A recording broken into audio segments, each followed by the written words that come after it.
ఓం నమ శివాయ. హరే కృష్ణ. మనం 100 రోజుల మహాభారత యాత్రలో ఈరోజు మనం 12వ రోజుకి చేరుకున్నామండి. అయితే అసలు ద్రోణుడు ఎలా హస్తినాపురం చేరుకున్నాడు అన్న విషయం మాట్లాడుకుందాం అనుకున్నాం కదా! అయితే ఈలోపు అసలు హస్తినాపురంలో పరిస్థితులు ఎలా ఉన్నాయో మనం తెలుసుకుందాం.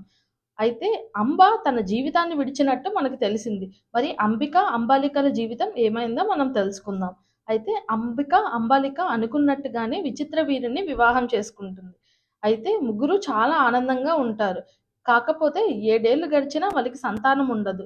ఈలోపు విచిత్ర వీరుడికి ఒక వ్యాధి వచ్చి మరణిస్తాడు.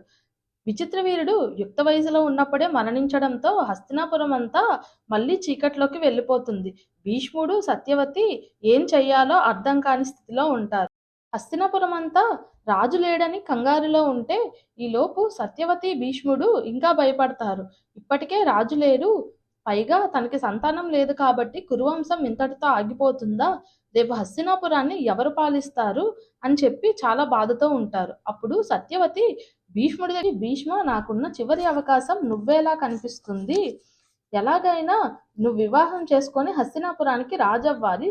అలాగే నీకు సంతానం పుడుతుంది కదా! అప్పుడు కురువంశం వాళ్ళతో కొనసాగుతుంది అని చెప్తుంది. దానికి భీష్ముడు, మీరు చచ్చిపోమన్నా నేను సంతోషంగా చచ్చిపోతాను గానీ, మా తండ్రికి ఇచ్చిన ప్రతిజ్ఞను మాత్రం నేను వెనక్కి తీసుకోలేను అని చెప్తాడు. అప్పుడు సత్యవతి, సరే అయితే దీనికి ఒక ఉపాయం ఉంది అని చెప్తుంది. భీష్ముడు, సరే ఏంటా ఉపాయం చెప్పండి అని చెప్తాడు. అప్పుడు సత్యవతి, నేను ఉపాయం చెప్తాను గానీ అంతకన్నా ముందు నీకొక విషయం చెప్పాలి అంటుంది. ఏంటది అంటే, నాకు చిత్రంగదుడు, విచిత్ర వీరుడు కన్నా ముందు ఒక పుత్రుడున్నాడు అని చెప్తాడు. దానికి భీష్ముడు చాలా ఆశ్చర్యపోతాడు. అవునా? ఈ విషయం ఇప్పటి వరకు నాకెందుకు చెప్పలేదు అంటే, నీకే కాదు భీష్మ, నేను ఈ విషయం ఎవరికీ చెప్పలేదు అని చెప్తుంది. ఇంతకీ ఆ పుత్రుడు ఎవరో తెలుసా? ఎవరైతే మనం మహాభారతం చెప్పారు అని చెప్పుకున్నాం కదా, వేదవ్యాస మహర్షి, ఆయనే సత్యవతికి కుమారుడు. ఇది ఎలాగో మనం రేపటి వీడియోలో తెలుసుకుందాం.